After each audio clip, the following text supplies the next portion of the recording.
Dzień doberek, moje kochane. W tym wideo poruszymy temat snu i alkoholu. Dowiecie się z niego m.in. czy alkohol na sen to dobre rozwiązanie, jak poradzić sobie z bezsennością, która dotyka nas na wczesnym etapie abstynencji, tak? Żeby się nie złamać. Zaczynamy!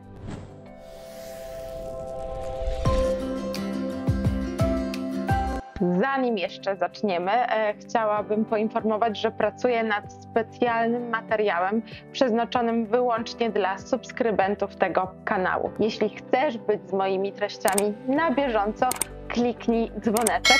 Brakuje nam jedynie 100 osób do odblokowania karty społeczność. Na moim Instagramie zapytałam Was o Wasze doświadczenia i obserwacje związane ze snem i z alkoholem. Oto niektóre z Waszych odpowiedzi. I to właśnie na nich dzisiaj oprzemy cały odcinek. Postaramy się obalić pewne mity krążące wokół tego tematu. Warto też nadmienić, że bezsenność jest jedną z najczęstszych przyczyn, z powodu których powracamy do picia. Towarzyszy nam na samym początku abstynencji, ale też może powrócić na pewnym etapie trzeźwienia zwanym fazą muru. Faza muru może pojawić się między 60 a 80 dniem abstynencji. Zostańcie ze mną do końca, żeby dowiedzieć się, jak przetrwać ten trudniejszy okres. No dobra, a teraz zabieramy się za rozbrajanie na czynniki pierwsze mitu, jakim jest stwierdzenie, że alkohol pomaga nam na sen. Weźmy za przykład odpowiedź jednej z Was. Alkohol to dramat dla mojego snu. Zasypiam szybko, ale tylko na kilka godzin i budzę się zmęczona. Skąd ja to znam? Na początku rzeczywiście małe piwko sprawiało, że oczy zamykały mi się same. Na późniejszym etapie mojego uzależnienia natomiast, kiedy to spożywałam, powiedzmy sobie szczerze, końskie dawki trunków, jak na moje wówczas 54 kg wagi, piłam do odcinki, więc zwalało mnie z nóg. Zasypiałam natychmiast, ale jakiej jakości to był sen? Koszmarnej. Budziłam się w środku nocy i nie mogłam zasnąć z powrotem. Co więc robiłam? Jak byłam sama w domu, pozwalałam sobie na kolejną dawkę po to, żeby znowu zwaliło mnie z nóg. Nawet jeśli wypijemy mniej, prześpimy te 7-8 godzin, nie obudzimy się z kacem, w ciągu dnia zaczniemy odczuwać pogłębiające się zmęczenie. Dlaczego tak się dzieje? Przyjrzyjmy się faktom naukowym. Śpiąc przechodzimy przez kilka cykli, które dzielimy na fazy snu. Jeden cykl trwa około 90 minut. Przyjmując, że nie spożywamy alkoholu i nie cierpimy na bezsenność, zdrowy sen powinien składać się od 3 do 5 takich cykli. Każdy cykl składa się z 4 faz snu. Zasypianie, sen płytki, sen głęboki i faza REM.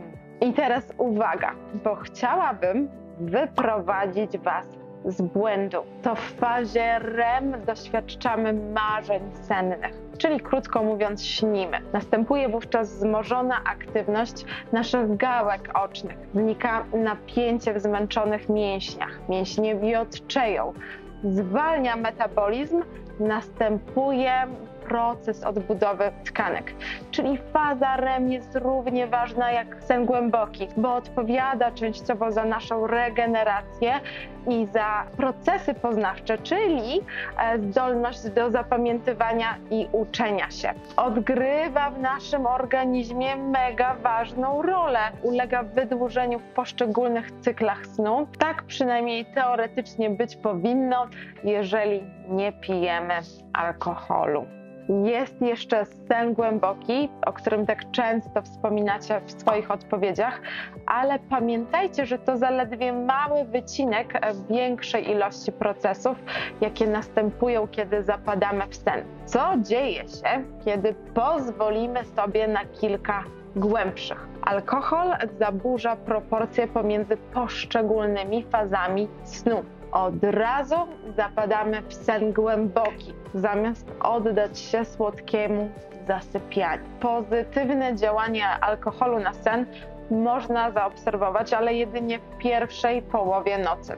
Związane jest to z oddziaływaniem alkoholu na nasz hamulec mózgowy, zwany GABA.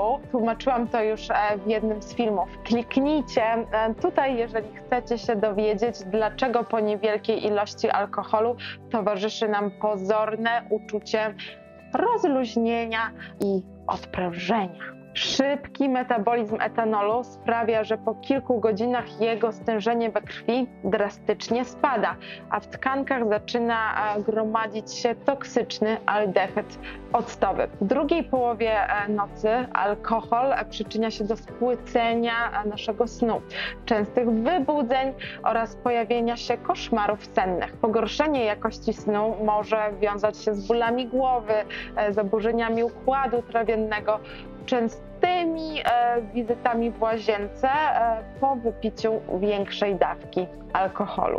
Pamiętam dobrze moje wybudzanie się w środku nocy związane z ogromnym bólem mięśni. Szczególnie w nogach towarzyszyło mi takie rwanie pod kolanami. Związane było to rzecz jasna z niedoborem potasu i magnezu, który sukcesywnie wypłukiwałam, racząc się desperadosami i winkiem. Wiemy już, że po spożyciu alkoholu długość fazy REM zostaje skrócona. Do czego zatem może doprowadzić zbyt mała ilość fazy REM? Możemy mieć trudności w radzeniu sobie z emocjonalnymi sytuacjami. No i wyobraźcie sobie osobę uzależnioną. Uzależnienie to choroba emocji. Polega na braku umiejętności w ich przeżywaniu.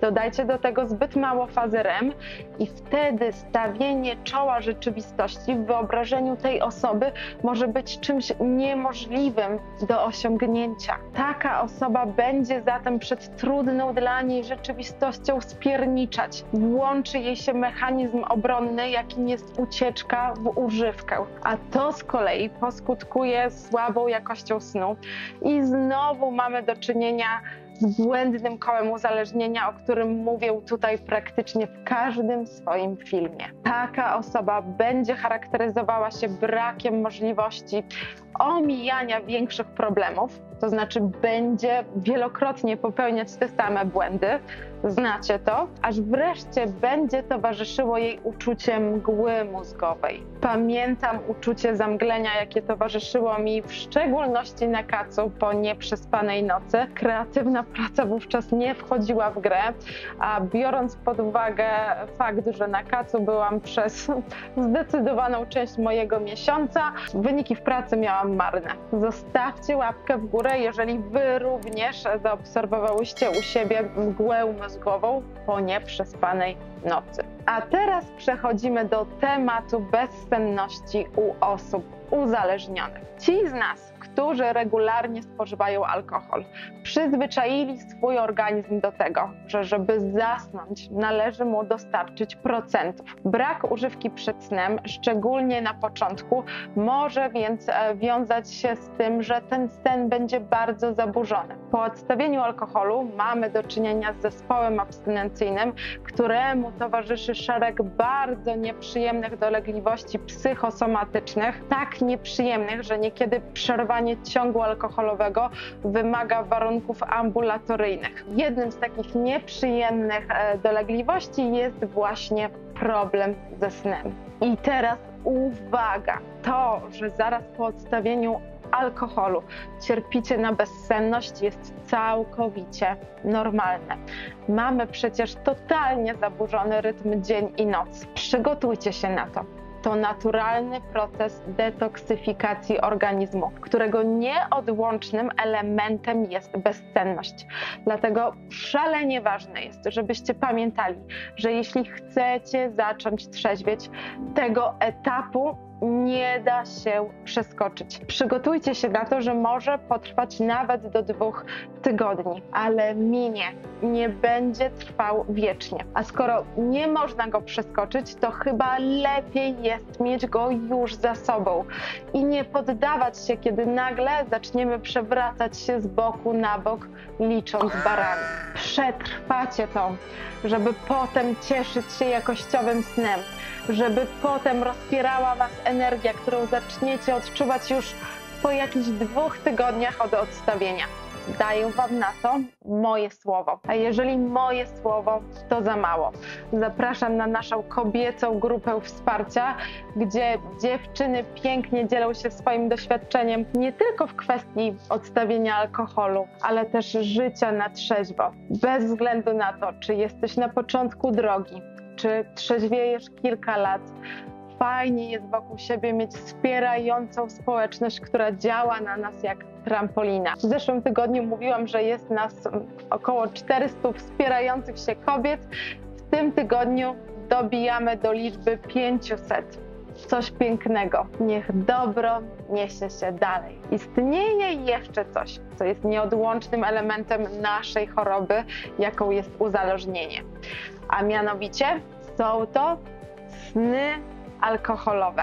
Pojawiają się bardzo często na początku abstynencji, ale to wcale nie oznacza, że nie mogą nas nawiedzić po kilku latach trzeźwienia.